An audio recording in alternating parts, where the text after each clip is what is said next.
localidades do nosso país, ainda hoje podemos observar monumentos como este junto do qual nos encontramos. É um pelourinho e tem um significado muito especial, pois era o símbolo da autonomia dos moradores de um concelho. E o que era um concelho? Voltando um pouco atrás na nossa história, vamos recordar como foram distribuídas as terras para assegurar o povoamento e a defesa do reino.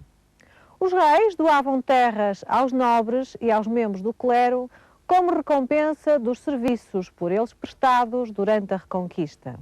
Formaram-se assim vastos senhorios. Mas se olharmos para o mapa de Portugal, verificamos que, para além desses senhorios, foram criados, sobretudo no centro e no sul do país, grande número de concelhos.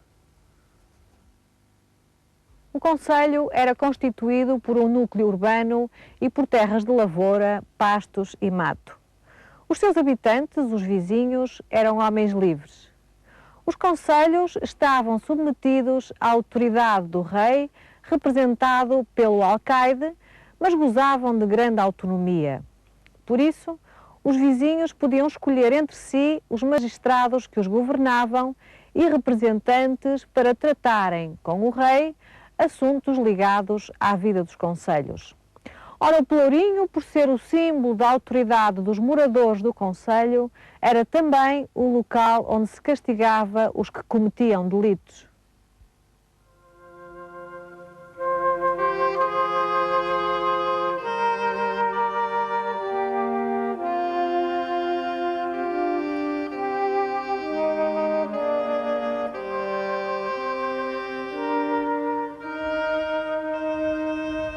Ao contrário das terras senhoriais, em que a justiça era aplicada pelo senhor, no concelho quem resolvia as questões judiciais eram os magistrados escolhidos entre os vizinhos. Os limites territoriais do concelho, os direitos e as obrigações dos vizinhos, tais como impostos e multas, estavam estabelecidos na Carta de Foral. Vejamos o que nos diz o foral dado por Dom Afonso III a Estremoz. Os moradores de Estremoz paguem por égua vendida ou comprada 2 soldos, e por boi 2 soldos, e por carga de azeite e cera meio maravedi, e por panos ou peles de coelhos ou de coiros vermelhos 1 maravedi. E de carga de pão ou sal que venderem ou comprarem homens de fora, paguem 3 dinheiros. Mercadores de Estremoz que seu pão ou seu vinho, ou figos, ou azeite, em Lisboa ou em outros lugares tiverem, e a Estremoz os trouxerem para seu proveito e não para venderem, não deem portagem. Pela leitura do foral, podemos imaginar as atividades que se desenvolviam no concelho. Este abrangia, como já vimos, terras de cultura e uma zona comum onde os vizinhos podiam pôr o gado a pastar, mato e bosques, onde se abasteciam de lenha e onde colhiam mel e cera. As terras produziam pouco porque os instrumentos agrícolas eram muito rudimentares.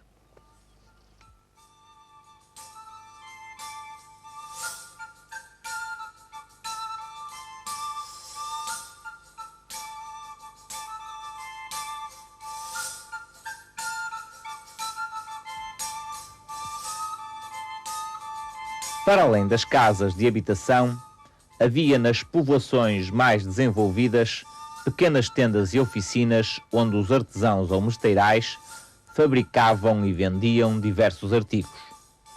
Daí que nas ruas principais das cidades como Porto ou Lisboa, as tendas se alinhassem lado a lado, exibindo à porta os seus produtos.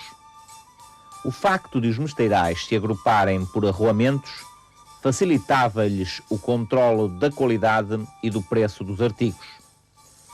Ainda hoje existem ruas com designações de antigos mesteres: Rua dos Correieiros, Rua dos Tanoeiros, Rua dos Douradores.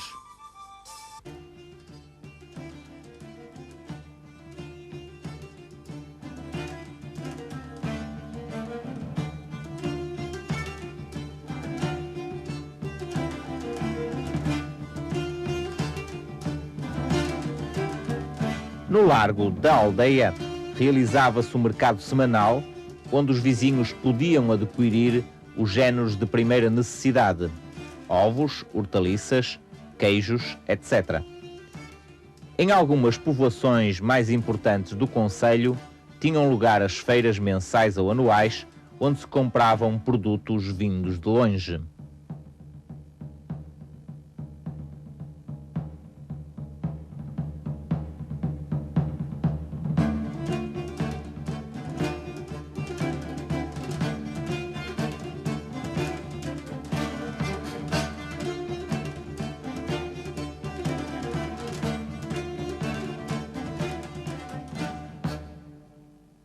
Os reis, querendo animar as trocas comerciais, concediam muitos privilégios aos mercadores através de cartas de feira.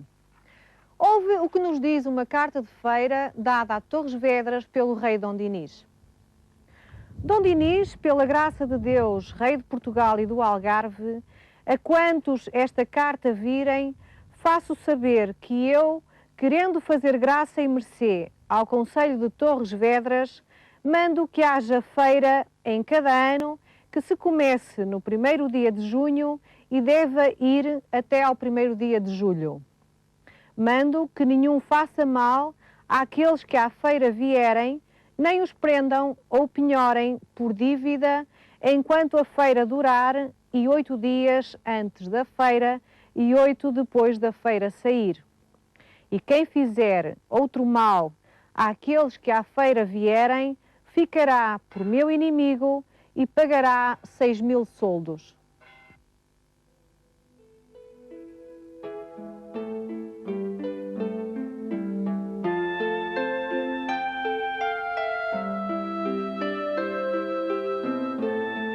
Nas povoações mais importantes, o núcleo urbano estava rodeado por uma muralha.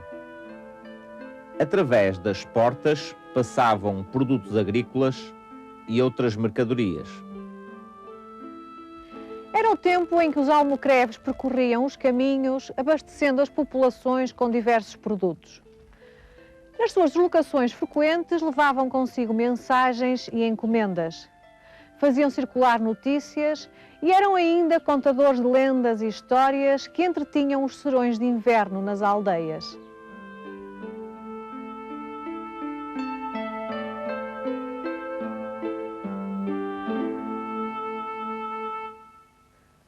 Alguns concelhos, como os de Lisboa e do Porto, desenvolveram uma vida económica muito ativa. A partir do século XIII, o comércio externo intensificou-se.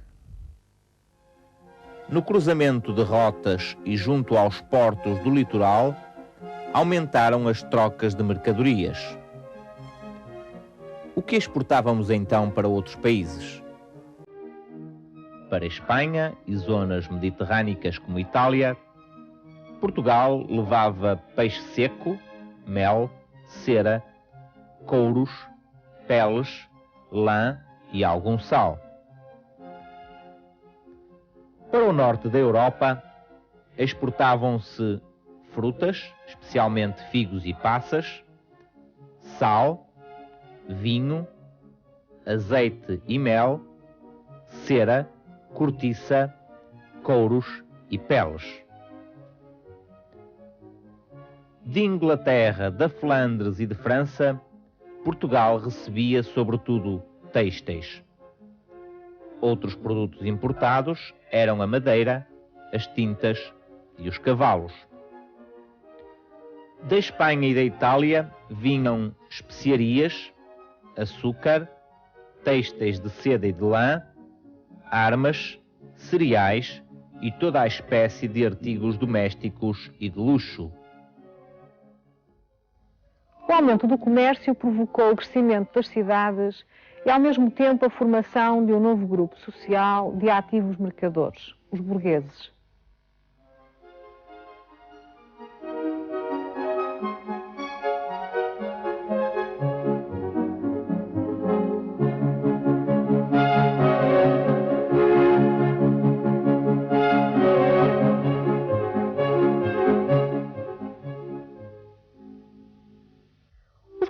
concelhos são, como viste, centros de grande desenvolvimento económico.